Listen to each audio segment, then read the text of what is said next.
Peace, party people. This is With My Killer Tape at episode 52. Word is born. This one we're going to have a discussion with the homie ZMO Divine Power. We're going to be talking about Wu-Tang's first album, Into the Wutang, 36 Chambers, which celebrates its 25th anniversary on November 9th of this month. And I know we missed it, but we got to talk about it. Here we go, party people. Rock, steady. Rock, steady. Rock, rock, rock. Steady, steady, steady, steady. Gangsta, gangsta, gangsta, gangsta.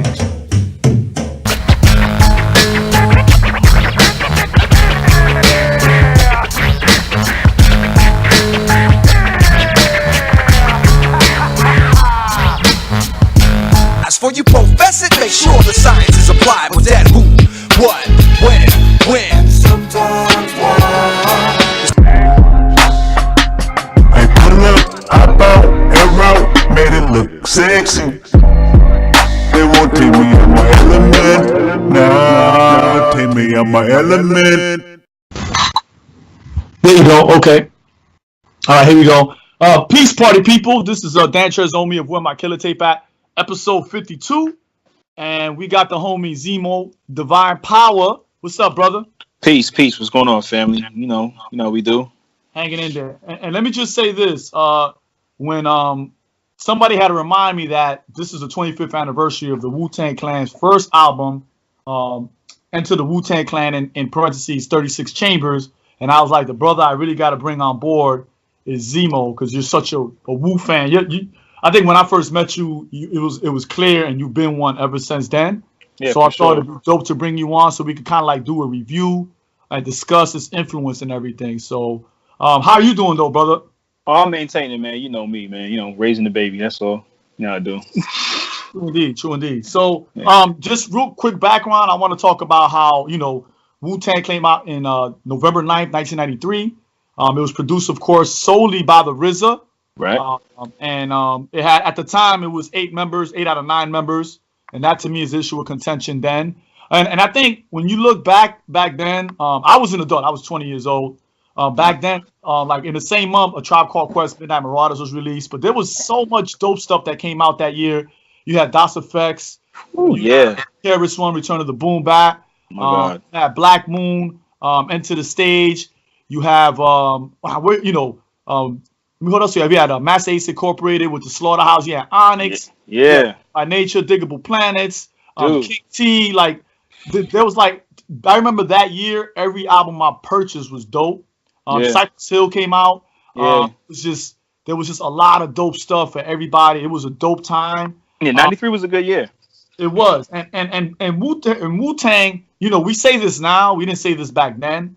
But they helped, along with a bunch of other artists and producers, such as DJ Premier, the RZA. They kind of like helped define that boom bap sound, Yeah. To where now, 20 years later, people are saying, well, I listen to boom bap, hip hop, so I just wanted to point that out. So my first question to you is, how did you first learn about Wu-Tang Clan? Man, most likely probably through my cousin. Oh, no, not my cousin. My god brother. I was at it. He lives out here in Maryland, and I was up here around the time of his birthday, and he had a party down in his basement, and he had one of his friends just playing music. Back then you had your tapes and stuff like that. You know what I mean? Yeah. And his man that was controlling the music had a Protect Your Neck cassette single, and the B-side was the Method Man demo. And he played the shit out of that joint. You know what I mean? Just like just kept playing the shit out of it. I'm like, yo, what is this? You know what I'm saying? Like why do we keep listening to this song with this dude spelling his name?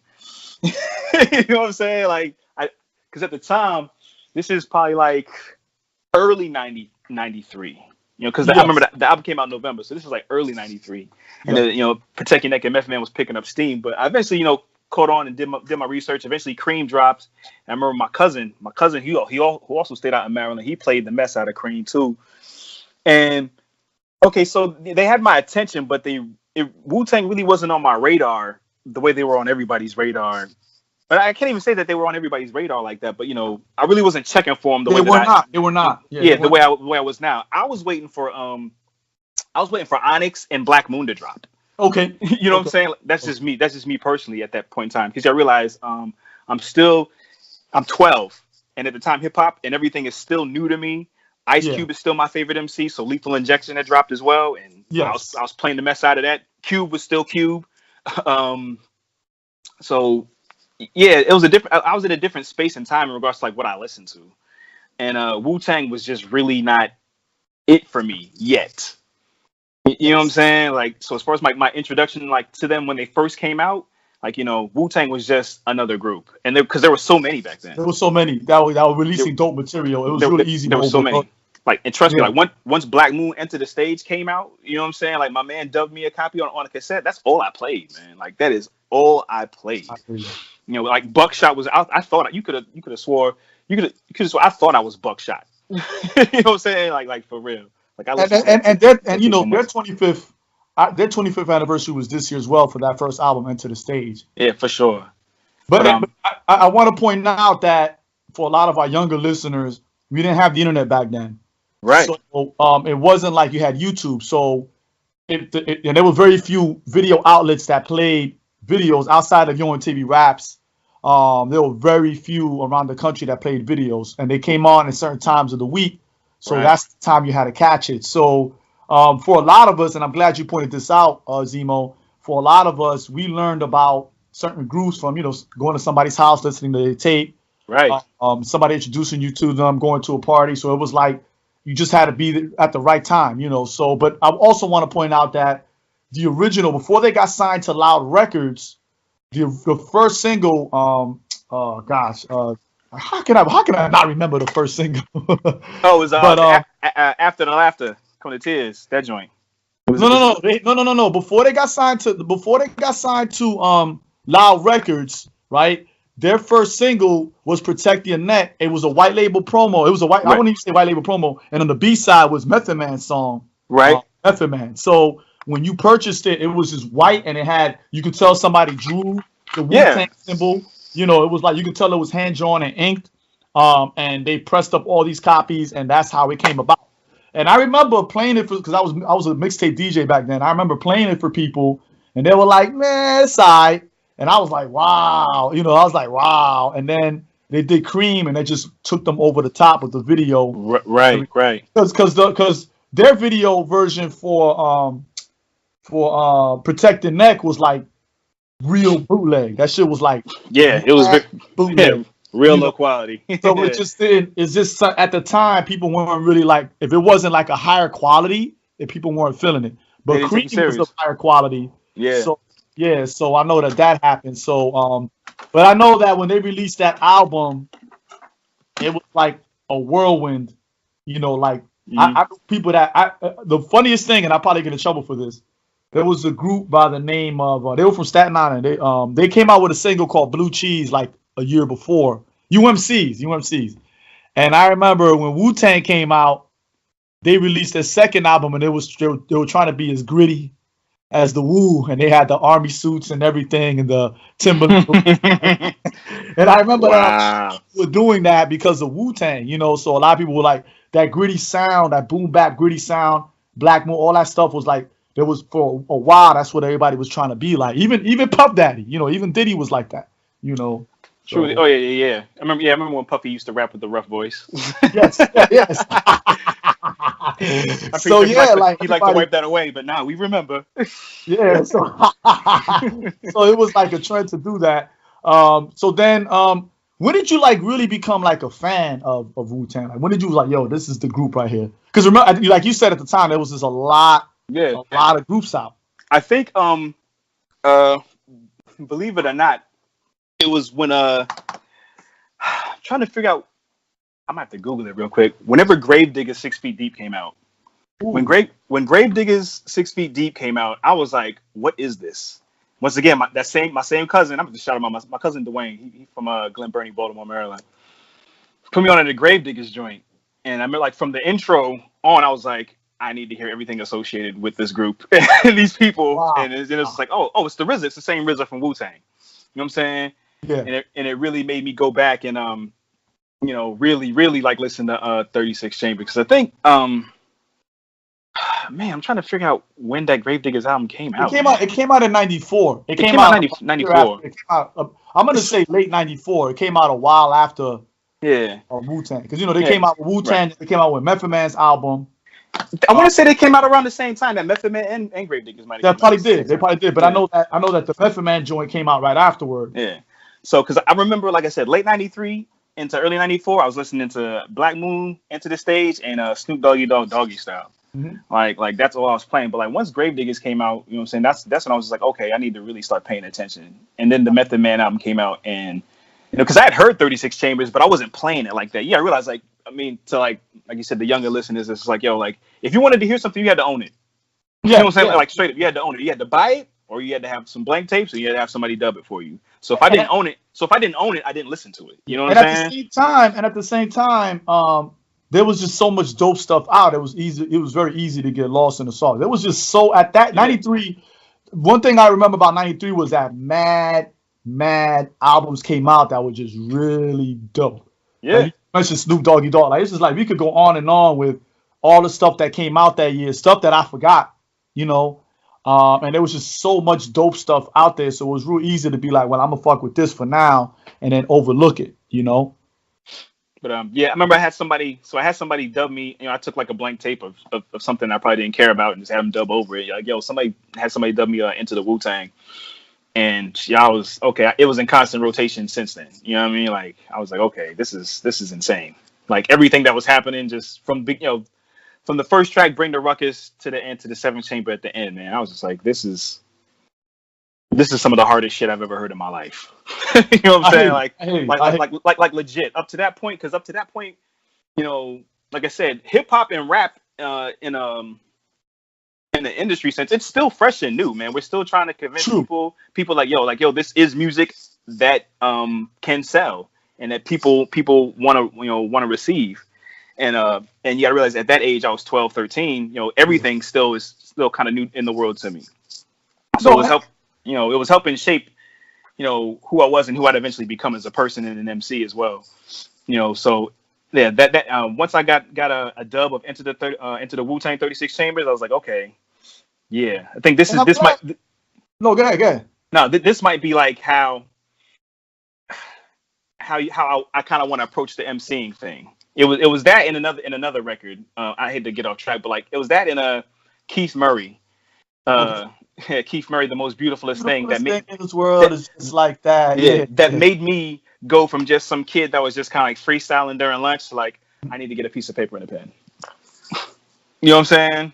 I remember that. I mean, to this day, but I remember that. I remember you because when I met you, you was a teenager. Right. You was real serious. You was real serious about the writing. Like I hung around people that was like, I just want to get on stage. You know what I'm saying? I want to get wrecked. You know, I want to battle. But you were real serious about the craft, man. I was just like, man, this young cat is like real serious. Like, and you wasn't like, what's the word I want to use? You know how there's some people who are just like idealistic. You were not idealistic. You was like, yo, I'm real serious about this shit. I'm really like, you wasn't like, you know, I'm gonna get on here and I'm gonna blow and I'm gonna do this and I'm gonna change the game and I'm gonna do this and motherfucker. You know, you was just like, yo, you took that shit like a warrior. You was just like, yo, this is the shit I do. I take it seriously. Yeah, no doubt. Yeah, like straight up. Like, and I got that from I mean, one that was in me, and then when I met I met you through Johan. I'm pretty sure. Yeah. You know what I'm saying? Like hanging out with Johan. Yeah, I realized you and Johan are just about a decade older than me. You know what I'm saying? Yes. And I remember one day, you know, me and Johan used to have a big crew of MCs. I hate to get off track like this, but Johan was kind of giving his view on everybody as an MC. You know, just everybody in the crew. And he got to me, he's like, ZMO. You realize I'm 16 at this point. It's like, ZMO, lyrically where you wish you were at. I'll never forget that compliment. Wow. At 16, because like, yeah, trust me, I took putting the pen to the paper that serious. I was like, yo, I used to like challenge myself when I wrote, like tried different approaches to the rhyme.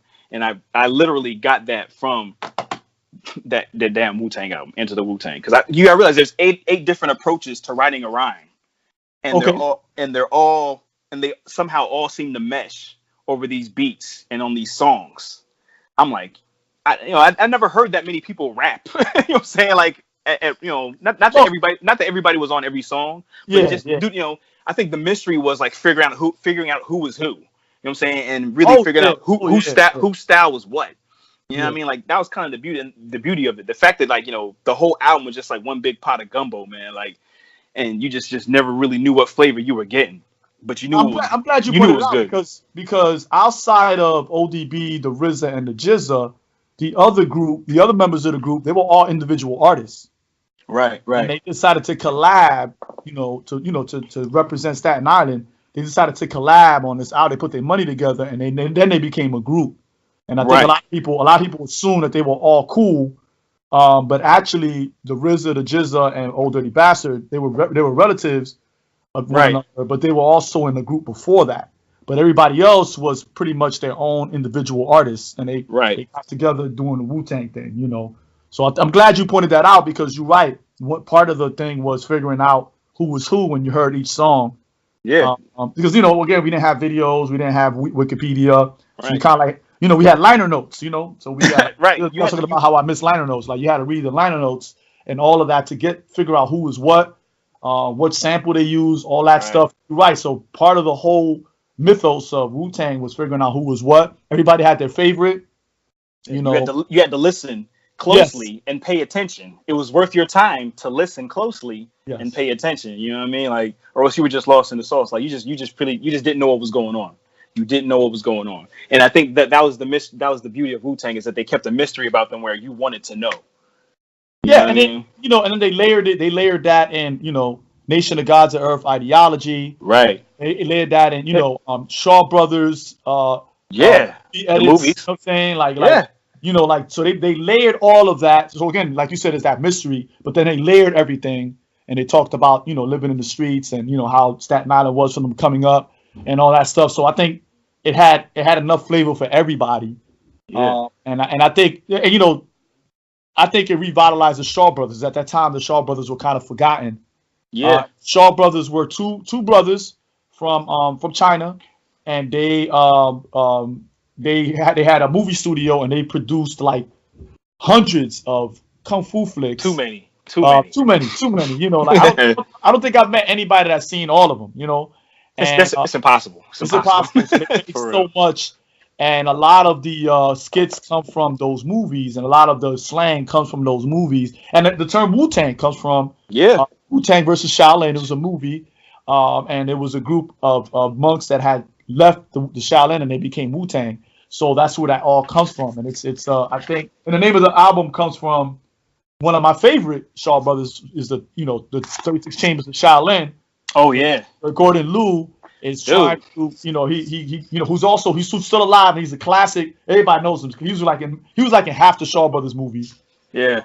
And he was a monk. He wants to become a monk so he could learn the style and return it and rebel against the I want to say it was the Manchu dynasty. So yeah, I thought that was really dope how they put that in there. We have only 35 chambers. There is no 36. Yes. And it's a dope. I mean, it's a dope story. Karate Kid, the first Karate Kid, takes everything from that. Yeah. True indeed. Where they taught him kung fu by doing menial labor. Right. Exactly.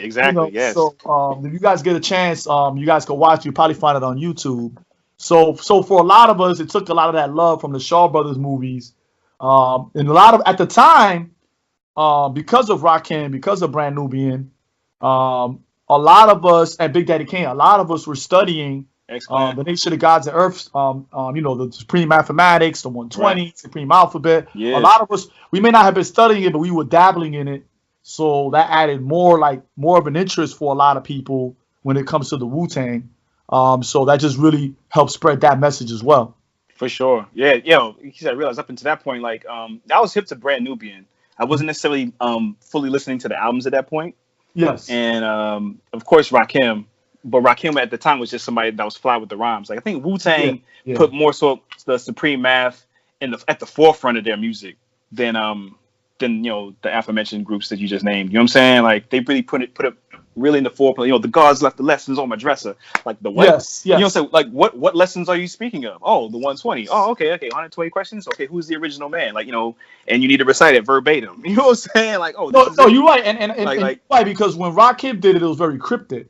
It was Yeah, very, right. very cryptic. Yeah, You had to like- actually sit down. You had to write his lyrics out. You had to decipher it because he used a lot of slang. Yeah. And he did the Supreme Mathematics without actually explaining it. Yeah. And then Brand Nubian actually gave you the Supreme Mathematics in their rhymes, but they didn't. Their album never took off. And Right. saying, not only did they give you the Supreme Mathematics, but they also intertwined it, and they had Papa Wu in there talking about Supreme Mathematics. Yeah. So in the other albums, so they really put it out there. They really helped. In the interviews, they were very clear about that. They were very, very clear. So not only did they do it in their music, but they also did it in their interviews. Yeah, true indeed. Yeah, like I remember there's like because there's certain lyrics, there's certain things that they would say, and I hear other people like you ever be around somebody else listening to it and they're rapping along with it, and I'm like, nah, son, that's not what he's saying. It's like you don't know your mathematics, like that's like yo, that's what he's saying, like I mean, like or that's what that means. Like there's one Ghostface lyric specifically I'm thinking of. He's telling a story. Mm-hmm. He's like that was build. Fast forward 94. Who got the bad bass? Filthiest fiend scream for more. Like build. 8 is build. He's like that was 88. Fast forward to 94. Like you understand what I'm saying? Like yeah, true indeed. Like if you don't speak it, he's just saying you don't get it. Yeah, you don't get it. You just don't get it. It's like what does that mean? Build. And I remember my oldest, he was a Wu Tang fan, very young, and but he didn't understand what they were saying. And I remember giving him a book. Shout out to Supreme Understanding and A Life Allah. Oh, They edited peace to a God. book. They edited a book called the Science of the Knowledge of Self. And I got him a copy. You got me a copy as well. Yeah, I got him a copy. Yeah. It's like, Dad, I understand everything they saying now. And I was like, wow, like I literally gave him a key to unlock it. And he was like, and I remember people walking up to me saying, I don't understand what they're saying. Like it's dope, but I don't understand what they're saying. And I thought that was amazing that they were able to speak a language that a lot of people didn't get, and you just had to be in the know. Yeah, well, I like once I figured it out, I was just like, yo, I know way more than everybody else now. I felt like some evil villain in the corner rubbing his hands together, like, yes, I've unlocked the secret to Wu-Tang. Like, I almost felt I almost a little bit more complete as a hip hop head, as a listener, and it helped me figure out what it is that I wanted to be as an MC. Because I'm like, if these guys could lay down a foundation of layers within their music, to the point where I after multiple listens, I still have to learn and figure out what's going on. Then I think I might be able to do it another way, do it my own way. You know what I mean? Like it kind of inspired me to just not necessarily be so one-dimensional with my rhymes in my rhyme style. You know what I'm saying? Like most people will tell a story and it's always once upon a time. You know what I mean? Yes. Like you got to realize with Ray and Ghost, you're not going to get once upon a time. You might not even get the end of the story. You understand what I'm saying? Like you just got to hop on the train and get and enjoy the ride, man. Like for real. Enjoy where you're going. I'm glad you said that, because in Cream, they talk about growing up in the streets, and they talk about how they got into Supreme Mathematics. But they when you go back and look at the verses are actually really short, and you're right, they don't complete the actual story. Right. What happened to that individual? What happened to this individual? And you see that happen a lot in Wu-Tang. And again, it leaves a mystery. Like, here are the lessons. This is what happened, and what happened after that. And I think that kind of the way they told stories with just with the vernacular and everything. I think it really sets that album apart from other albums. That came out at the time. Because remember, at that time, like we talked about earlier, a lot of dope shit came out. Yeah. And that one show came to the forefront. In '93, because of one of those being the one you just pointed out being the reason that they told a story that kind of left it open to the listener to really try to ponder what they were talking about. Right, and that generates you to press the rewind button or listen to it again, basically. Yes. You know what I'm saying? Yes. Like if you're an inquisitive listener, or you're just somebody that really enjoys the mystery, like you're gonna want to listen to it again and again and again and again till you figure it out, or just till you come to your own conclusion. Which is there's nothing wrong with it. I remember, Method Man was just even saying like, people interpret it for what it is. We laid it out there. You interpret it for, what you want it to be. You know what I mean? Like, if you come to this conclusion that, maybe this happened to this individual in the story, then so be it. But if not, like, all the pieces are there. All the pieces are there. You know what I'm saying? Yeah, and I'm glad you said that, because I have sat with people and they got a completely different approach to it than I did. There was some people that were focused on the production. Because I'm going to say this, like, I think what I liked about what happened with the RZA is that it seems like at 93, at that moment, all of a sudden, a lot of people started getting into production. Right? And I know with the RZA, he was very bare bones. I think he used a 4-track to put some of these songs together. I know they were talking about how, I can't remember which one it is, where he took a paint can and he put a mic in it and he just kept smacking it. Oh, for with a stick. The snare for Bring the Ruckus. For Bring the Ruckus. And I was just like, wow, that is so bare bones. And a lot of people, I noticed that at that moment, a lot of people started doing production, and he really inspired a lot of people to produce, because a lot of us felt like you had to be in a big studio, you had to get access to all this equipment. Right. And he was like, nah, you can do all these things on your own, because at that time it was very expensive to sample. True indeed. We had that court case with Bismarck E when he got sued all that money. And people was just like, oh, we got to watch out how we sample. So a lot of people had to go back to the lab and really look for that gritty sound. And I think, the RZA's production on this album really influenced that. And I remember listening to a lot of people like that were trying to get on, and they had that same grit. They were looking for that same gritty sound, whether they were from California, whether they was from Florida. They all were like looking for that bare bones gritty sound that people were trying to put together. People were really experimenting because of that album. Yeah, the RZA wasn't one to ever just take like the basic part of a record and just loop it. You know what I mean? He'd always find like another way to chop it up or a different portion of the record to sample from. Like a lot of people, like, they'll listen to the first few seconds. You know what I'm saying? And if there's nothing there, they kind of give up. Like you had to though. You had to though, because we're coming for you. Yeah, exactly. The labels are coming for you. The labels are like coming for you. So people like Premier, people like Pete Rock, geniuses. They had to label shit. Yeah. They had to layer their shit, make it unrecognizable, flip Right. it, bring it back around, add shit to it, throw a different snare in there. It really became a science. Like, it really became, to this day, they had, a lot of them have not, A, tell you where they got their samples from, and B, they haven't told you how they did it, Yeah, for sure. Yeah. So again, that adds to all that mystery of what was going on at the time. And a lot of people, I think it was good for it was good for hip hop in general for that, Yeah, for those that actually sample and want to manipulate the sound, yeah. You know what I mean? For sure. Definitely inspiration. I think sometimes the RZA doesn't get enough kudos, as it were.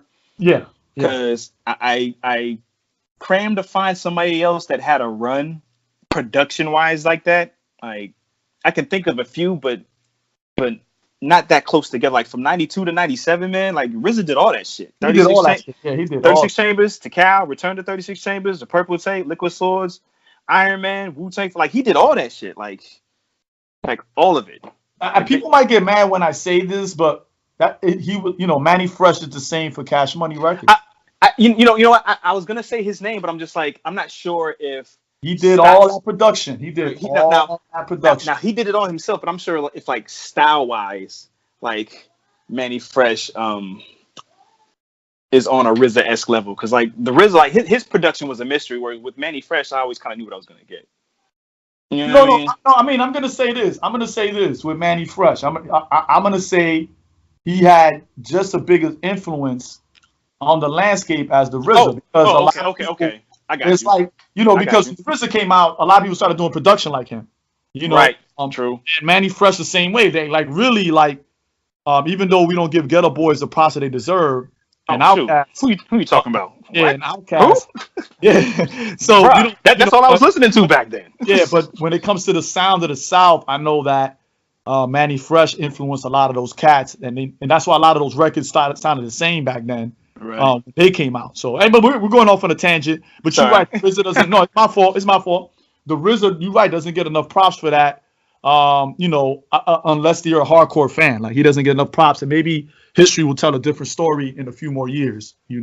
I mean, I hope so because like I always hear people listing off like their favorite beat makers or producers, and sometimes a lot of times RZA is left off the list. I'm just like, yo, RZA put together quality jewels like whole albums, B. Yeah, Y'all are listening to some guys that got lucky and made some beats that somebody might have made a hit out of. You know what I'm saying? Like they put a few sounds together and somebody else went and did something with it. Like nah, RZA was locked in the basement, with blunts. You know what I'm saying? You know what I'm saying? Him the SP12, ASR10. You know what I'm saying? Like making beats, producing records, creating albums, like for years straight. Like you know what I'm saying? Like that's why like I think like you might have heard him like once on everybody's album on the solo joints. Yeah. But for the most part, it was like everybody else's time to shine with the rhymes. You know what I'm saying? But like you rarely heard RZA, but because you heard him through the sounds. Exactly. And I think and I think like you just can't ignore that work, man. You just cannot ignore that work. There's a movie, and when I saw this movie, I was like, this is exactly how I would have done it. In the movie, RZA is playing a producer, or like a well-known, world-renowned producer. The movie's called Repo Man, and it's with Jude Law. And what he does is that people buy like organs or whatever on credit, and if they lapse on their payments, Jude Law would hunt them down and take their organs out or whatever cybernetic transplant, and he would return it to the company. And he had to chase the RZA. And the RZA was like this big time producer who had his time in the spotlight. And he's like, you know what? I think he wanted to take his heart. And he was like, I know if I take your heart, you're gonna die. I'm a big fan of yours. Can I see you produce one more record? He was like, yeah. And they're in the studio, and the RZA's producing this last record. And he's just like, oh my God, this is art. And then he takes his heart, and he has to take his heart from him, And I was like, that is literally like that is like that, like like that's how I probably would have been like, yo, can you do this one? I just want to see how you do it, how you put it together. And I was like, that's literally the genius. That's like what it is. Like I was like, wow. And I didn't even know he was in the movie till I watched it. Right. And I was just like, wow, like that was really dope. And I think that kind of like defines his influence when it comes to production, hip hop production, and just really putting, I think a good book people should check out is A Tao of Wu, written by the RZA. Yeah, good because read. He explains how they put the album, how they came together. He explains how they did each song, and I think that is an amazing story of how that's done, because that's literally how he approached. He did, into the Wu-Tang. Then he did like 8-9 albums after that. Then he did, Wu-Tang Forever. So it's like a whole, that whole thing was planned out. All that was planned out, Right. No mistakes. Wasn't by accident. Yeah. So, and I think that story needs to be fully told. He gets into just the first album in that book, So I recommend The Tao of Wu, written by the RZA. I highly recommend that. So. Yeah, I'm about to pull that off the shelf, man. I haven't read that in a minute. Well, it's funny. I had a copy. I loaned it to somebody. Never got it back. I bought my oldest son a copy, and then I bought my middle son a copy. So they both have it, and I got to get my copy back. So, yeah, no doubt. But again, if you're a Wu-Tang fan, I think that is highly recommended. There's also a new documentary that's on YouTube. It's about 25 minutes. Oh yeah, it's not even 20 minutes. It's rather quick. It's called For the Children. 25 Event to the Wu-Tang. I think it's really dope. Yeah. And it's supposed to be like official, because I know there's a lot of Wu-Tang docs out there, but they're not official. Yeah, true. Yeah, true indeed. Now I watched that one. I think when it came out about like 2 Fridays ago, I believe. Yeah, it's a good watch because everybody's in it, which is always a good thing when you got participation from everybody. and shout out to Little Dirty Bastard, like really shout out to him, because since they've been doing this new tour with doing the tour for the 25th anniversary, Little Dirty Bastard has stepped in for his father, and he's doing an amazing fucking job. Young Dirty Bastard, YDB. Yeah, I thought it was it's Young Dirty Bastard. I keep saying Little Dirty Bastard. Yeah, man. Yo, like I was at that show here in DC. I saw you. You talked about it briefly, but go ahead. Yeah, I was at that show, man. I went there with my homegirl Steph Love. Shout out to Steph, and it was just probably like one of the most perfect moments, man. Like hip hop moments, like for real. Just like they did every track on the album. They didn't didn't skip nothing. I mean, of course they did a bunch of other records, but they didn't skip nothing off of that joint. And when Young Dirty Bastard came out to do like Shame on a Nigga and the chest boxing verse, it's just like, yo, you could have swore it was his father up there, like straight up. He got his look, he looks just like him, he had his hair just like him. He was wild. I mean, you could tell he took it representing his father serious. You know what I'm saying? Like he just wasn't up there doing like an impression or an impersonation. You know what I'm saying? Like, nah. This is who I am because this is what I come from. And I could tell when I met him after the show. I looked this man right in his face and I said, look. I told him that he represents his father well. Mm-hmm. He'd be very proud. But in order for there to be 25 more years of Wu-Tang, you got to do your own thing. True indeed. You know what I'm saying? Like straight up. And I want to say this. I'm probably one of the few people that seen, and people gonna get mad at me when I say this. I never considered Capadonna a member of the Wu Tang Clan. Just want to put it out there. How about this? The record industry doesn't recognize him as a member of the clan, though. You know what I'm saying? Like, cause he was signed to RZA's label. Wu-Tang is the group is the original 9. You know what I mean? And that's why, like, I don't know if you like look on the Wu-Tang Forever liner notes. Any song with Capadonna, it just says featuring Capadonna.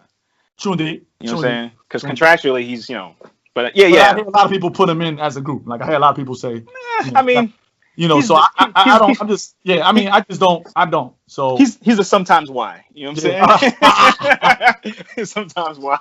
But I'm probably one of the few people you've met that has seen all of them together twice. I've seen them all together once. I've seen them twice, and I know at one point you guys had got locked up, right? And then that Old Dirty Bastard starting like moving away. Right, yeah. But I remember the first time I saw them together, it was a small venue in New York, and I remember when you're in a small venue, it's usually the hardcore fans, right? Any group, right? And we usually, when they do an album, we usually know all the songs on the album, right? But then then I went to them in Philadelphia at a big venue, right? It was a big venue. And usually when you go to a big venue, usually people know, it's not the hardcore fans. It's people that like, oh, I love these 3 songs, these 3 singles. Right. I'm used to going to concerts, big concerts where they'll do like a hit record and everybody's jumping. And then they'll do like other records on their album, and everybody's like, when they gonna do this song? We gonna do this song, this song. And you're singing along, looking at them like they crazy. But Wu-Tang was the first hip hop group where I went to a big venue, thousands of people, and everybody knew every song on the album, and everybody sang along to every song on that album, and it had just come out. It wasn't like 10 years after the fact or 20 years after the fact. Like for example, like a Prince fan. But like they just come out and everybody in that venue was singing along to every song. Damn. And I was like, that's what blew my mind with them. I was like, yo, this shit is real because again, you go to any other concert at a big venue, the hardcore fans know all the songs. Everybody else is like, I just want the hit records, and they're like, when they gonna do this song? When they gonna do this song? But then so that's one thing I noticed. I was like, wow, everybody knows their shit, even the women. True. Because I remember. So the first time I saw them all together was the summer of Wu-Tang Forever. They were at Hampton University. Okay. And I knew I was in the right place when they did a record off of Iron Man. It wasn't even like it's a song that like amongst like Wu heads that we love, Assassination Day. Oh shit! You know what I'm saying? So Inspector Deck starts. I move through the third world. My third eye's the guiding light. Invite the fight. We all die tonight. I'm like, yo, this girl's next to me rapping this shit. I'm like, yo, this is the most awesome thing ever. Because you realize it's not a radio cut. It wasn't a radio cut. Nope. It's not. It's not like a song that like I don't know that even like maybe the underground radio played. Like it's just one of them joints that like amongst those that understand, like we know. The only person that played it on the radio was DJ B. Oh yeah, that's the only person that played it. And I was living. I can't speak for nowhere else, but when I was living in Hampton Roads at that time, the only person that played it on the radio in the daytime was DJ B. Yo, because B is that dude. That's why. Other people didn't play it because I know a lot of other people like Stretch and Bobbito played it. You know what I mean? But they came out like in the middle of the night on Thursday. You know what I'm saying? Whereas DJ B was spinning in the daytime, and he would throw little joints in here and there that weren't like regularly known. But you're right. Assassination Day wasn't a single. It was a video for it. But everybody's rapping along though. I'm just like, this is crazy. Yep. Because I thought it was just me and the cats I hung out with. You know what I mean? So for real. Yeah, like great, like everybody was there at that show too. I remember Killer Army opened up. That album hadn't even dropped yet. Wow. But they came on stage and things just went crazy. They killed it. And then I remember I think this stage show was probably one of the better ones that I saw for Wu-Tang because they came out like one at a time. Okay. Like RZA came out and did Tragedy, and then it came in.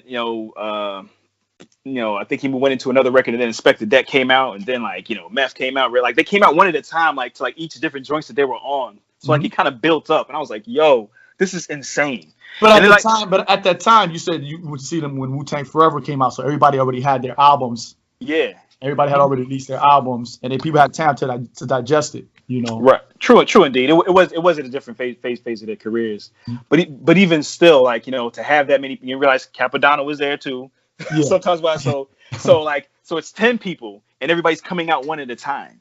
You know what I mean? Like crazy, just crazy. So I realized like by the time everybody got on stage, you pretty much probably already witnessed. There's probably some group out there where that's their whole show. You're right. You know what I'm saying? Like this shit just is getting started. You know what I'm saying? I remember they did freaking Black Jesus off of the Iron Man shit. Wow. You know what I'm saying? Like lost my shit. I'm like, yo, Method Man's on top of the speakers. People are going nuts. You know what I'm saying? Like, yeah, man. Probably one of like I said, that was my first time seeing Wu. I was trying to go see them before then. Yeah. I think like BET had like some concert series or something like that going on, like back in it was like 94, 95. And they came BET had this thing in DC where they had different artists performing live, and they would put it on their channel. No, this wasn't like on nothing for TV. It was just kind of like I think like Big was there, Wu-Tang. Like I don't know, man. I might. No. You might be talking about the show. No, I'm not talking about the show. That was in Philly. Yeah, but what I'm saying is they did like a tour. They also did a tour. Oh, okay. They did a tour because I saw that tour. Like I saw that tour. Okay, maybe this is it. So yeah, they did a tour to promote the movie. Yeah. Okay. See, I wanted to see him before, but Moms wasn't having that. And it was a promotional tour. It was like 15 cities. It wasn't like a big extended dates. Right. It was like a promotional tour for the movie. They did it, and that's it. They did it at particular cities, and that was it. And each city had like different lineups. Okay, no doubt. Yeah, for sure. That's a joint that people don't talk about either, though. People forget Hip Hop Documentary, show, because I think that was like recorded like shortly after 3016. I think maybe like Method Man had an album out. That might have been it. Because they focused on Method Man a lot. Yeah. Yeah, because it was like Def Jam kind of like really bigged it up. Yeah, they were going to Def Jam it out for sure.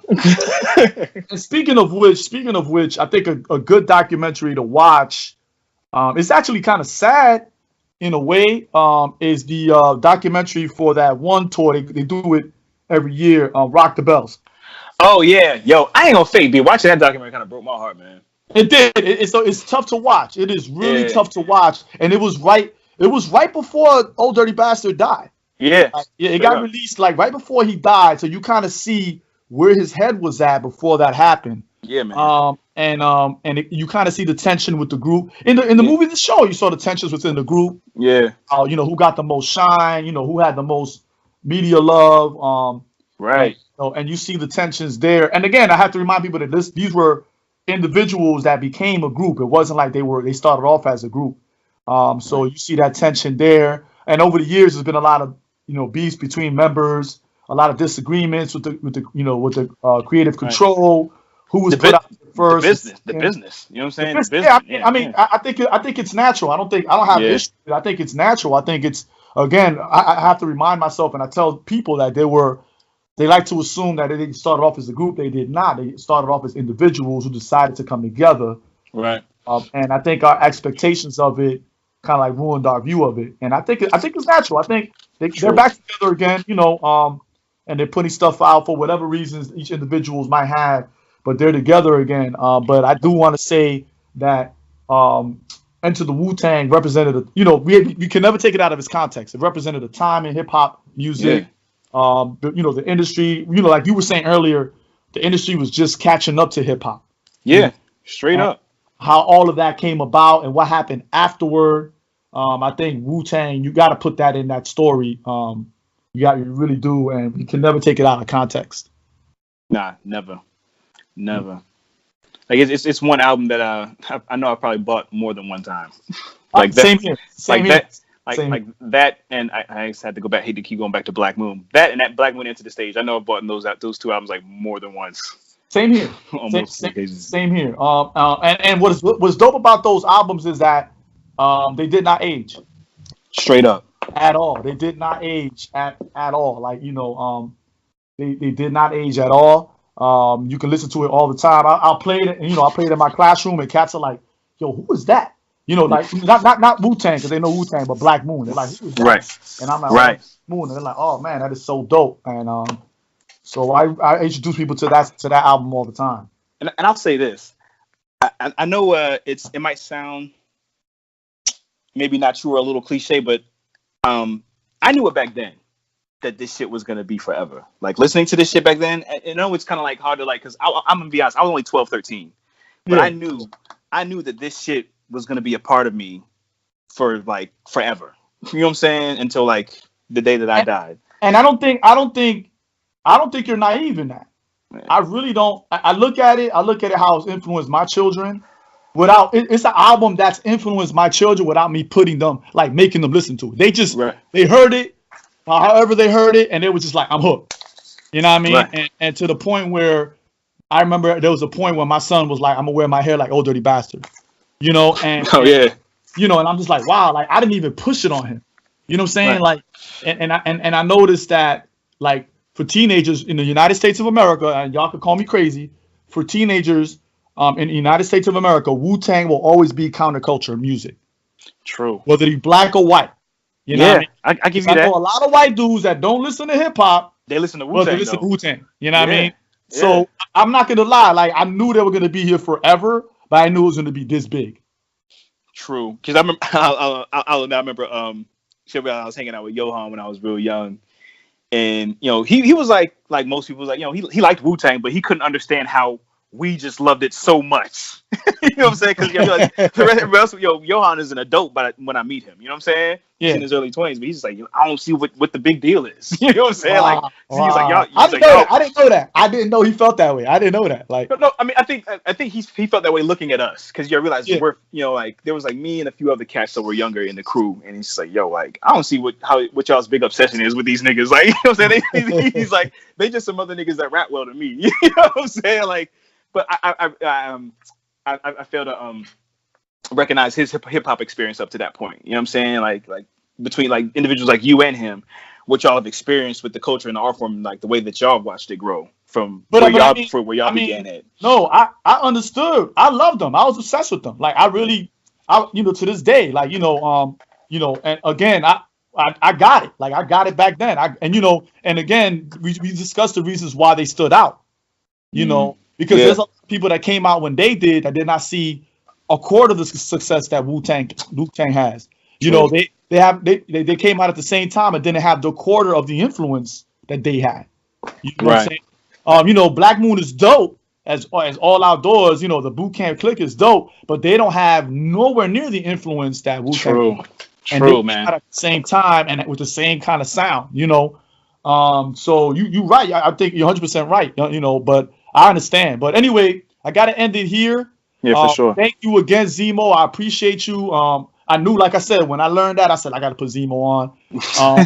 So if you could give everybody your social media connects for it. Oh, yeah.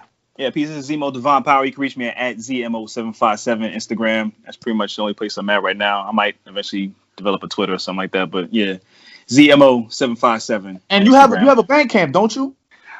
Oh, yeah, of course. Yeah. Google ZMO Divine Power on Bandcamp, iTunes, Spotify, all of that.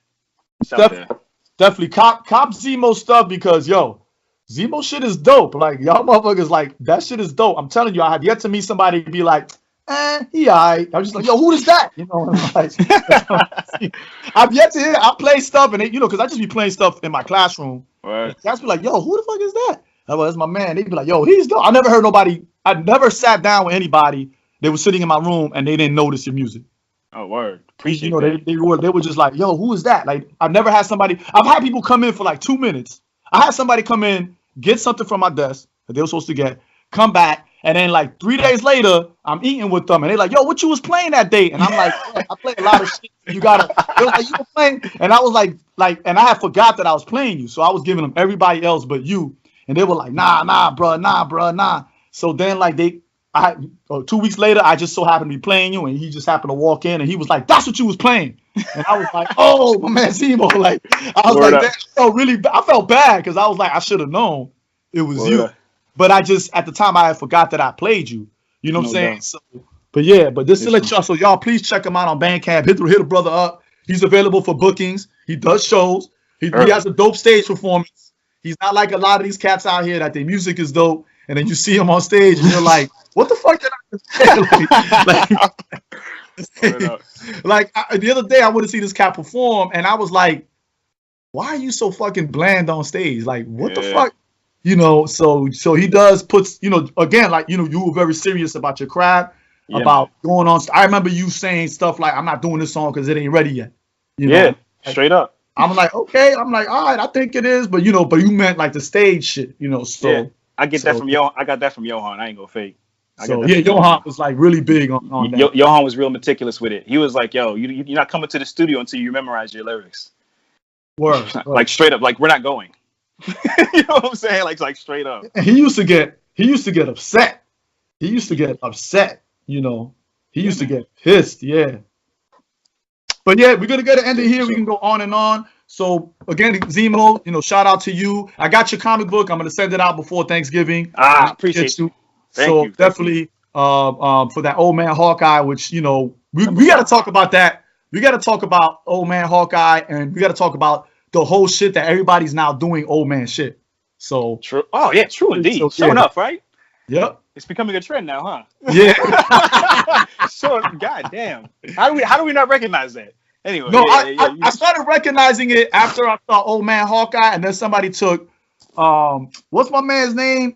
I can't believe I forgot this shit now. Okay, he did Big Trouble in Little China, and then he did Escape from New York, and then they did like an old man Escape fucking an old man. I forgot but that dude, and I was like, wait a second. And then I started noticing that people started doing stories where the main character were older.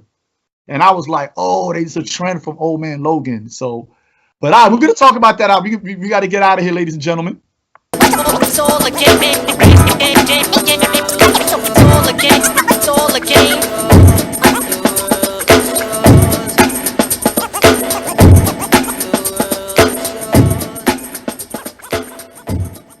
So there you have it, episode 52. Again, thanks again for all the support. We'll be back next week. Love y'all. Shout out to ZMO for coming through. If you want to continue discussion, use the hashtag #WhenMyKillerTape@. Killer spelled Killa. If you want to hit me up on Twitter, you can do @DanTresOMi, DanTresOMi, or @Omi's Podcast, OMIS Podcast. If you want to use me for bookings to discuss anything, to do workshops on hip hop culture, breakdancing or b-boying or b-girling or capoeira, or to discuss intersectionality or social justice and education, send it to DanTresOMi@gmail.com, and make sure that in the subject line you put bookings. Let's talk and let's negotiate. And we out. Peace. Ich sah noch deine Freunde,